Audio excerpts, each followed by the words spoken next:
Hi, and welcome to my second tutorial for the Cartographers Guild, found at www.cartographersguild.com.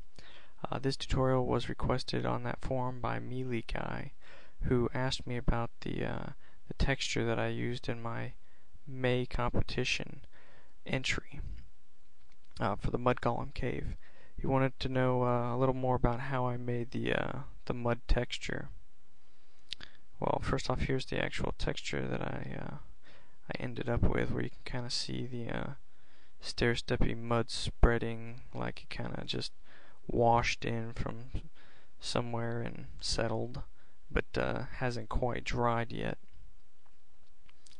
I came to this sort of by accident while I was messing around with a mountain technique that ZombieNirvanaGames.com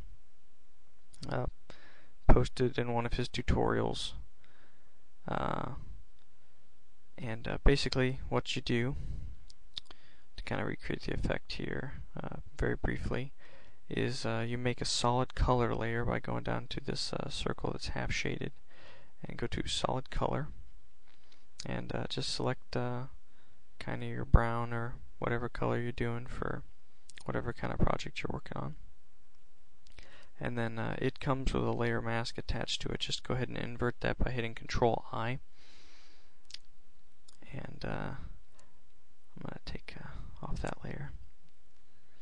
Now I've made a semi-unremarkable brush out of one of the Photoshop standard brushes by just throwing a little color dynamic foreground background jitter based on my pen pressure.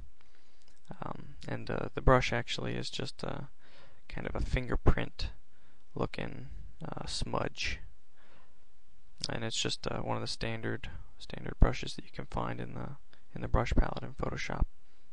Change your foreground color to white so that you can affect this black mask and add color back into this layer. And as you can see, there's instantly a little bit of color, but there's not really any kind of texturing going on, and that's because it's basically all done in the layer style. So just double click on your layer and open up your layer styles menu and select bevel and emboss, and then under style go to emboss and drag the depth out not real harsh, maybe in the 200s, depends on the size of your particular image you're working on. I generally deselect use global light so that I can make my shadows at whatever kind of angle I want, and then I'll take off that the highlight mode, and you'll see that the white here at the top is gone. I'll kind of throw that back on there just to show you that there's that light source at the top that I really don't want, because that's just going to interfere with what I'm doing. So I'll take that off and just pretty much leave everything else alone. And then I just kind of did little circles and continually just walked through the hallways of the mud cave, just kind of making this muddy texture.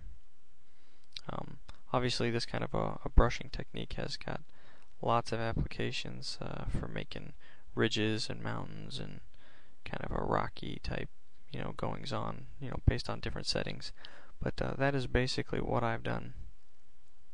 As far as the texture, I just took and hand painted that in all over the hallways on the cave here, and just sort of allowed you to have a map that didn't have any extra ornamentation for virtual tabletops online. I hope that answers your question, and y'all have a good time mapping.